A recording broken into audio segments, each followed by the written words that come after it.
Confine करूँगा जो इस्लामाबाद का मासिकर हुआ है उस वक़ूए पे। मैं पहले दिन ये कहता चला आ रहा हूँ जनाब स्पीकर कि कौमों की ज़िंदगी में जमहूरियत सबसे बड़ा अंसर है, और जमहूरियत फ़कत इस असम्बली का नाम नहीं है, जमहूरियत फ़कत इस हुकूमत का और इनकी कैबिनेट का नाम नहीं है, बस जमहूरियत का एक हिस्सा, एक हुस्न ये होता है कि हम इस ईवान में एहतजाज करते हैं, पब्लिक सर्वेंट दफातर में एहतजाज करते हैं और अवाम सड़कों पर एहतजाज करते हैं। जनाब स्पीकर, इस मुल्क की बुनियाद, सिविल सोसाइटी की बुनियाद, सिविल और पॉलिटिकल स्ट्रगल की बुनियाद एहतजाजात से शुरू हो जाती है और ईवानों पे जाके ख़त्म हो जाती है, लेकिन वहाँ गोली चलाने का कोई तसव्वुर नहीं होता। ये इस मुल्क की बुनियाद है, ये अवाम का बुनियादी हक़ है कि वो पीसफुल तरीके से आके अपना एहतजाज रिकॉर्ड करवाए। जनाब स्पीकर, उन लोगों का अंजाम देखे जो पीसफुल स्टूडेंट में हसीना वाजिद तहरीबकार कहा करती थी, उसका अंजाम क्या हुआ है? जनाब स्पीकर, पाकिस्तान तहरीक इंसाफ की ये हिस्ट्री रही है, बावजूद इसके कि हर किस्म का जुल्म पाकिस्तान तहरीक इंसाफ के साथ हुआ है। हमारे लोग ज़ख्मी भी हुए, शहीद भी हुए, हमने जनाजे भी उठाए, उनको साथ लेके गए, लेकिन फिर भी हमने एहतराम का रिश्ता हाथ से नहीं जाने दिया। इनके वज़ीर आज़म ने हमें तहरीबकार कहा, लेकिन आज तक हमने इनको तहरीबकार या कातिल लीग नहीं कहा, वरना वो लफ्ज़ आप लोगों का हमें याद है। जनाब स्पीकर, ये एक चीज़ याद रखे, इस मुल्क में कमीशनें बनी, सब कुछ हुआ, लेकिन लोग घूली की गूंज नस्लों तक याद रखती है, वो बोलती नहीं है। लेकिन मैं आपको मौजूदा रीसेंट मिसालें देता हूँ, आप सारी दुनिया की मिसाल ले लें। अब रिसेंटली इंडिया के पार्लियामान को प्रोटेस्टर ने स्टॉर्म कर लिया, इंडिया की ईमान को प्रोटेस्टर ने स्टॉर्म कर लिया, उन्होंने स्मोक कैनिस्टर चलाए, उन पे फायरिंग हुई, उन्होंने कैनिस्टर चलवाए, उन्होंने जो फायर एक्सटिंग्विशर थे वो चलाए, क्या उन पे गोली चली? ब्राज़ील के ईवान स्टॉर्म हुआ, श्रीलंका का ईवान स्टॉर्म हुआ। जनाब स्पीकर, मोस्ट रिसेंटली अभी सितंबर 2024 में कनाडा का ईवान स्टॉर्म हुआ, 100 से ज़्यादा प्रोटेस्टर अंदर चले गए, क्या किसी ने गोली चलाई? कनाडा का ईवान स्टॉर्म हो जाता है। जनाब स्पीकर, इससे बढ़कर आगे 4 दिन पहले साउथ कोरिया का ईवान स्टॉर्म हुआ, सदर ने मार्शल लॉ लगाया, पूरी कौम निकल के आई, 5000 लोग ईवान के अंदर आए, सारे शीशे दरवाजे तोड़े, क्या किसी ने एक बुलेट चलवाया?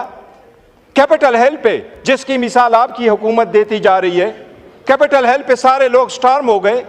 उन्होंने कहा अपने वाइस प्रेसिडेंट को कि हम आपको इस ईवान से बाहर निकालते हैं, स्पीकर को बाहर निकाला, अपने कैबिनेट के चेयरमैनों को बाहर निकाला, सेनेटर को बाहर निकाला, उनको सेफ मुकाम तक ले गए। प्रोटेस्टर आए, सारे तारीखी चीजें उन्होंने तोड़ दी। प्रोटेस्टर गए, स्पीकर के कमरे में बैठे। जनाब स्पीकर, क्या कोई गोली चली? जनाब स्पीकर, यह तो नहीं हो सकता कि आप पब्लिक को इजाजत दे और वो यरगमाल बनाए सरकारी बिल्डिंगों को, लेकिन हर चीज की एक हद होती है। जनाब स्पीकर, मैं समझता हूं इस ईवान के लिए भी शोक का दिन है, क्योंकि इसके दस्तक पे 12 बंदे शहीद हुए हैं। ये कौम जवाब भी मांगेगी, एहतिसाब भी मांगेगी। जनाब स्पीकर, इतना तो बंदा कर्ज करे कि अगर गोली चले भी तो कोई जवाब दे दो, रिमोर्स शो करो, उसकी अपॉलॉजी करो, उसका केस करो, उन लोगों को कंपेंसेट करो जिनके दिलों में रिमोर्स नहीं होता। तो मिर्जा गालिब कहता है ऐसे कातिल का क्या करे कोई, इतना तो करेज रखो। ख्वाजा साहब, आपके तजर्बे से हम पैदा लेना चाहते हैं, सबसे ज्यादा मेरी उम्र से ज्यादा आप इस ईवान में रहे हैं, आपको ये सूद, आपको ये जेब देता है कि आप कहते हैं एज ए लीडर, आप ये कहते हैं कि गोली तो चली नहीं है, वो बंदे मरे हैं, हम अपने खानदान के खानदान उजाड़ करके रख चुके हैं। हम पख्तूनों का कार्ड नहीं खेलते, लेकिन हर पख्तून बाप ने अपने बेटे का जनाजा उठाया है। ख्वाजा साहब, पख्तून का जब एक गोली चलती है तो खानदान के खानदान क्या नस्ल याद रखती है। अगर आप सिर्फ इतना करते, उनको कंपेंसेट करते, मौसम बताते कि जो लाजिम है, पहले भी तो हुआ है। आफ्ताब शेरपाओ के दौर में तहरीक चली, निफाज शरीयत की तहरीक चली, गोली चली, 8 बंदे मरे, पर्चा रजिस्टर हुआ, अपालजी हो गई, वो सबके घरों में चले गए। सारे लोगों ने कहा हमने आपको माफ किया है।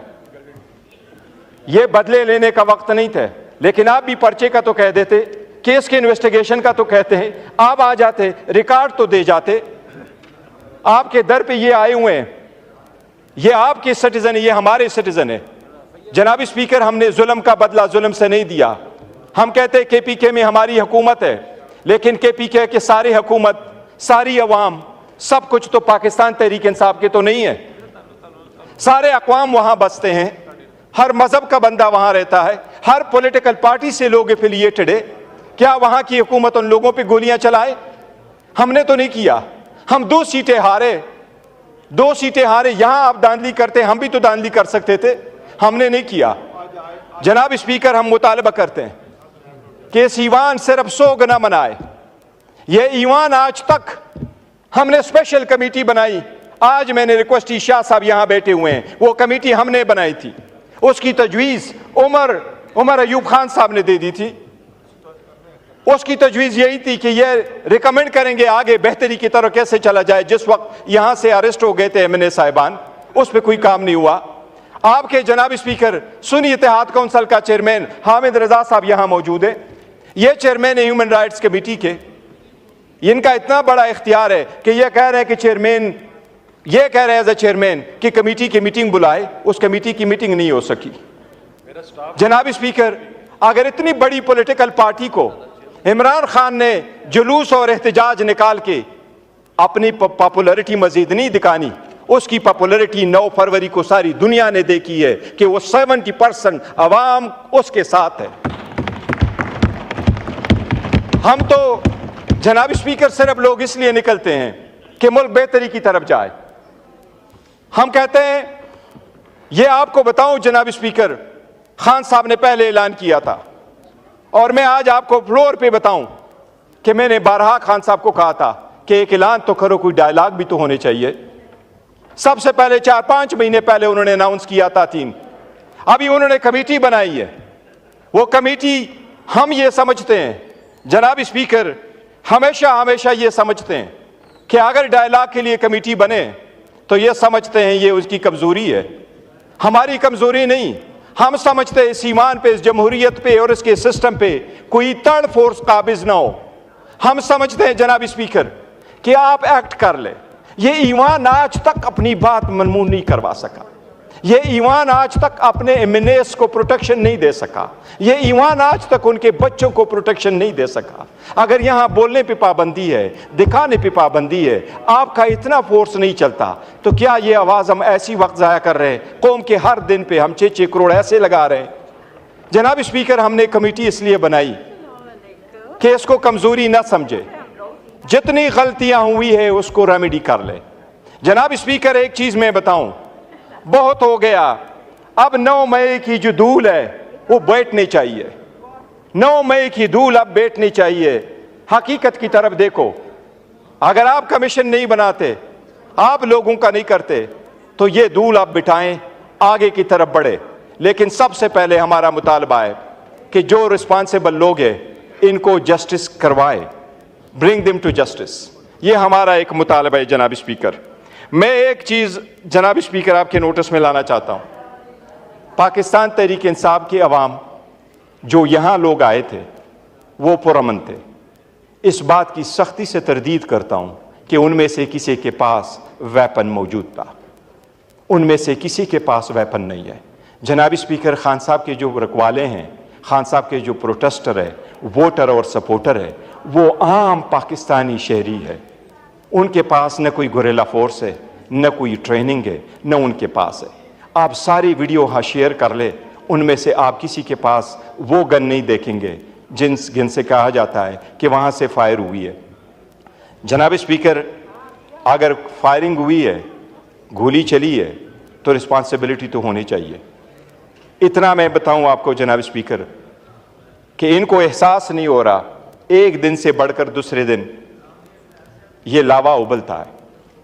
जुल्म फिर भी जुल्म है, बढ़ता है तो मिट जाता है। जनाब स्पीकर, कल मैं सुन रहा था सीरिया के जेलों से जो लोग रिहा हुए, तो एक ने बाहर आके कहा कि वो 39 साल बाद बाहर आया, उनके भाई उसका पहचान नहीं कर सके। 2 करोड़ 30 लाख की आबादी है, 2 करोड़ 30 लाख में 1 करोड़ लोग बेघर थे। 40 साल बाद, 39 साल बाद एक बंदा बाहर आया, दूसरा बंदे से इंटरव्यू कर लिया, वो कहता है 13 साल तक मैंने धूप नहीं देखी, मैं अंदर ही पड़ा था।